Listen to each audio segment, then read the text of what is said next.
When it gets dark, they will awaken. The children's spirits will rise. They will kill you. I'll just walk out in the morning, stepping over your corpses one by one. You are intruders. None of you will survive the night. And what makes you think they won't kill you? Because I am one of them.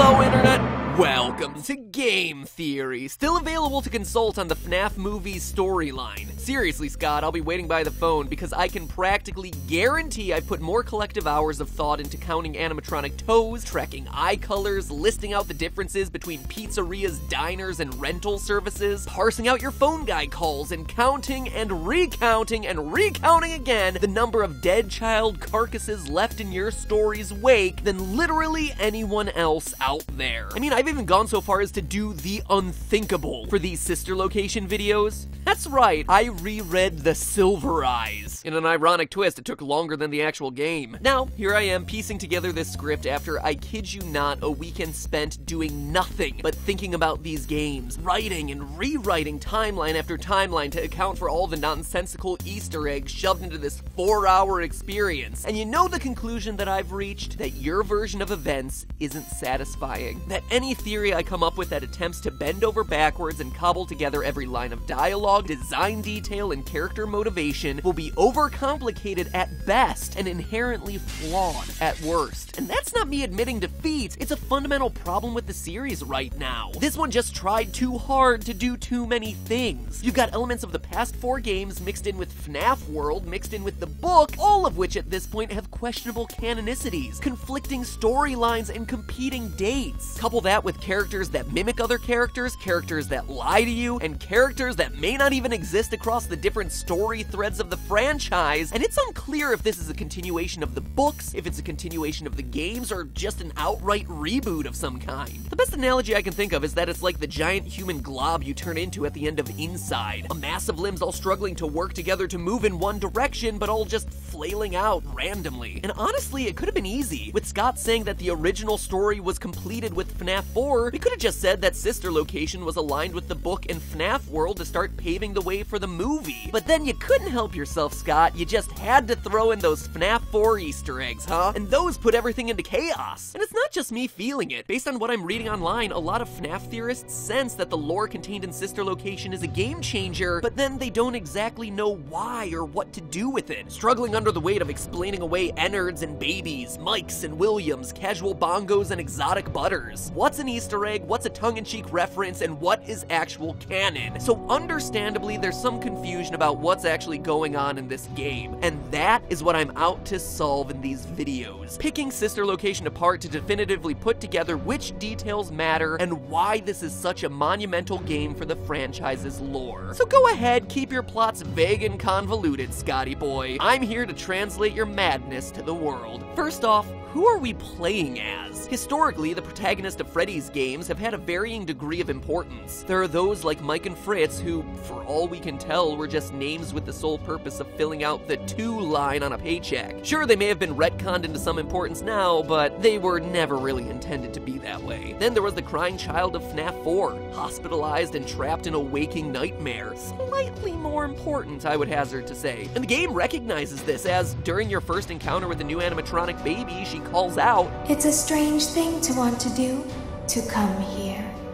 I'm curious what events would lead a person to want to spend their nights in a place like this, willingly.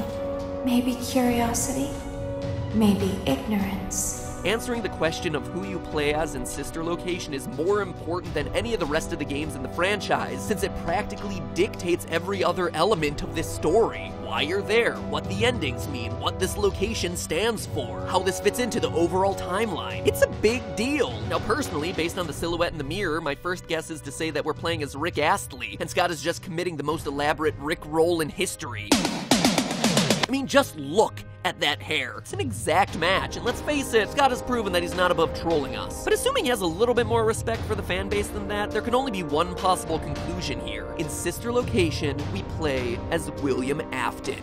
purple guy himself. And no, I'm not just saying that because the eyes in the ending are purple, like literally everyone else on the internet's been saying. Sure, it's a nice detail that may hint at Scott's intentions, but it's not proof. For proof, we begin by turning to the in-game dialogue. On your quest to unlock the game's fake ending, the animatronics taunt you with these little bits of dialogue, spoken by a young girl in a British-sounding accent. I'm still here. Isn't this why you came here? To be with her again? So we know that whoever the player is has some sort of connection to this mysterious young girl. But who is she? Well, throughout the game, between nights, we hear the same girl pressing her father to let her play with Baby, saying things like, Daddy just once let me go play with her. She's so pretty and shiny. Didn't you make her just for me? From that small snippet, we can not only tell that our character is her father, but that he's also in some way the creator, or has some level of control over the animatronics. This in turn narrows the field down by quite a bit to two men, William Afton and Henry... no last name given, the two co-founders of Fazbear Entertainment as introduced in Fnaf Silver Eyes. By the way, low blow, Scott, forcing people to read in order to have any sort of clue as to what's going on in the franchise now? Cause seriously, without reading the book, you would have no clue the importance of William Afton. Oh well, that's what I'm here for. I read it so you don't have to. Kinda like the Nostalgia Critic. Anyway, based on the girl's accent and William Afton's similar dialect at the beginning of the game, she can dance, she can sing. She's equipped with a built-in helium tank for inflating balloons right at her fingertips. It would seem as though we have ourselves a match. You are the father!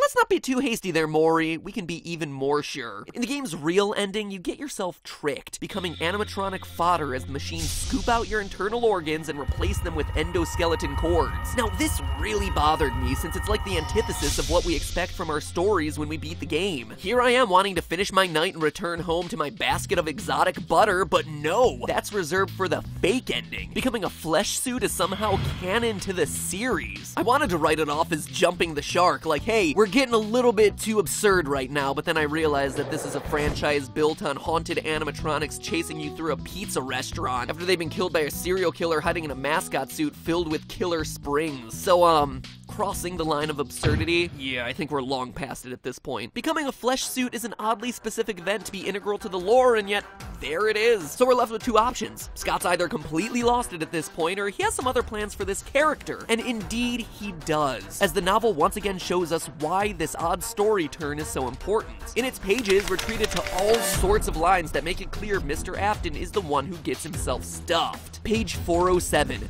Quote, Charlie, there's something different about him. It was as if the guard, the man they had met, had been stripped away, and what sat before them was nothing but a blank canvas. End quote. And again, 2 pages later, quote, Dave is the fake name for William Afton in the novel. He's hiding out in another identity. Long story. Anyway, just go with it. Dave's body moved upward, straightening, but the movement was too smooth. He seemed to make no effort, use no muscles, and exert no energy. Dave's eyes opened steadily, glassy and without emotion, like the robots on the stage outside. End quote. And there you have it. That totally just spelled it out for us, didn't it? Like the robots on the stage outside. In fact, the book makes a huge deal about Afton's eyes, over and over again, like when the character John describes seeing Afton kidnap his friends on pages 120 to 122. Quote, the eyes. They were all I could see. They were dead, just dull and flat. Like they still moved and blinked and saw, but whatever was behind them had died a long time ago. End quote. Died a long time ago, you say? Like perhaps in an underground murder bunker, doubling as a robotic distribution center, perhaps. Now real quick, let's pause here and have some real talk to Ennard, Baby, and the gang. Guys, we're gonna have a bit of an intervention here. If your goal is to blend in with the outside world and look like us, look like any other human, choosing to go with the purple eyes is not gonna be helping your cause all that much. Artificial intelligence? More like artificial idiots. Do your homework. Humans don't tend to have purple eyes. I mean, seriously, you have a blue-eyed animatronic just waiting to go. Look, there's Foxy. He has brown/orange eyes. Great. Anyway, I digress. Who am I to judge? Maybe we're all just left to assume that Afton walks around in those cool colored contacts. Anyway, it's not just the eyes that give away Afton as the animatronics meet puppet. His overall physicality has undergone a drastic change over the years as well. On page 480 18, we hear that Afton started off robust and lively, a hefty man who had the ruddy geniality of a financially shrewd Santa Claus. Financially shrewd Santa Claus, huh? No one said the writing of this book was any good. There's clearly a reason why only 500 people made it all the way through this book. And I say that because on Amazon Kindle, they actually show you the most popular highlighted sections, and like, they all drop off by midway through the book, so I can only assume that I'm the only person who made it all the way through. The things I do for you. Anyway, soon after, our financially shrewd Santa Claus is accused of murder. He's released due to no bodies being found, and then he skips town. However, when he comes back, he's a changed person. Quote, Afton had been fat and affable. The man in the picture was sallow and thin, his skin sagging and his expression unpleasant, as if he had forgotten how to smile. He looked like a poor facsimile of himself.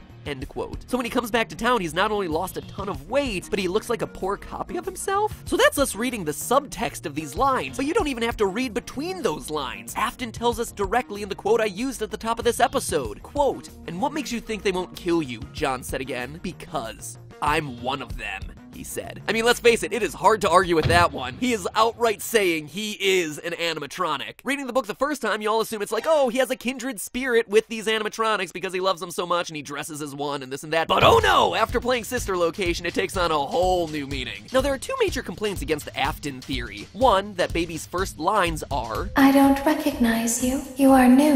And two, that none of it makes sense if Afton bleeds out in Springtrap in Fnaf 3. But there's an easy answer for both of these situations. First, think back to the Fnaf World ending, where Desk Guy, who in our last episode we establish as Henry No Last Name Given, William Afton's partner in the Freddy Fazbear's franchise, confesses to building Baby. He's the creator, the one Baby would be most familiar with and not necessarily Afton. So Baby not recognizing Afton isn't all that much of a stretch. And regarding Purple Guy's death, we see in the book that William is covered in scars. Scars left over from surviving one major round of Springtrap failures. Quote, Dave had been shirtless under the costume and now his bare chest was clearly visible. His skin was horribly scarred, with raised white lines that scored his flesh in a symmetrical pattern, each side of his body mirroring the other. He raised his arms and turned slowly in a circle, giving Carlton ample time to see that the scars were everywhere.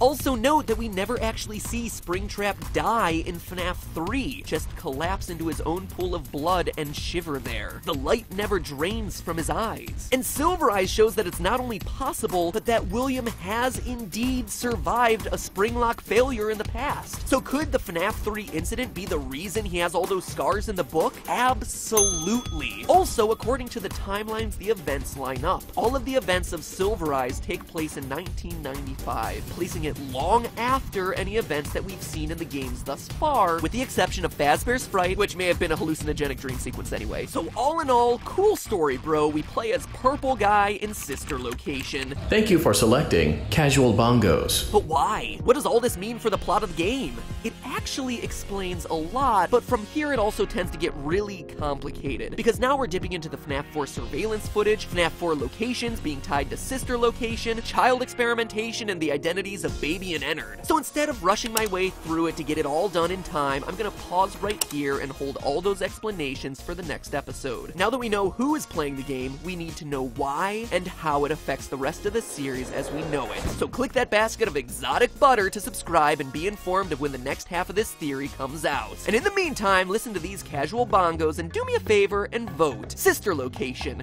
yay or nay? Was this the game that you were waiting for, or did it end up under-delivering? Click on one to choose and I'll let you know next time how y'all voted. And in the meantime, remember, it's all just a theory. A game theory. Thanks for watching.